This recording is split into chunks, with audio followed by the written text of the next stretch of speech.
Hello అండి. ఈ shot వచ్చేసి 10 డేస్ అయి ఉంటుందండి వెళ్ళి. కాకపోతే మన ఛానల్లో నాలానే చాలామంది ఫుడీస్ ఉన్నారు కదా, వాళ్ళ కోసం రిలీజ్ చేస్తున్నాను.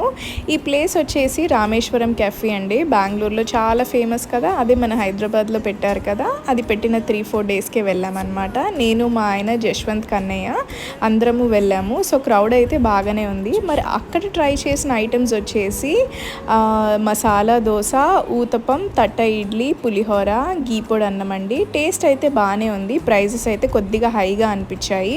అండ్ లాస్ట్లో టీ కాఫీ ట్రై చేద్దామని తీసుకున్నామండి. కానీ ఇది మాత్రం మాకు ఎవ్వరికీ నచ్చలేదు. చాలా స్ట్రాంగ్గా అనిపించింది, చేదుగా అనిపించింది. అండ్ కన్నయ్య అయితే ఆల్మోస్ట్ నిద్రపోయాడు. ఇంకా వెళ్ళిపోయే టైంకి అదిగోండి లేచాక అక్కడ ఎలిఫెంట్ని చూసి బాగా ఎక్సైట్ అవుతున్నాడు అనమాట. అండ్ తిరిగి వచ్చేసేటప్పుడు ఆ టైంలో ఈ స్వీట్ ఎక్కువ పెట్టుందండి స్వీట్ షాప్స్లో. నాకు దీని పేరు కూడా గుర్తుండదు. సో ఫస్ట్ టైం ట్రై చేశాను.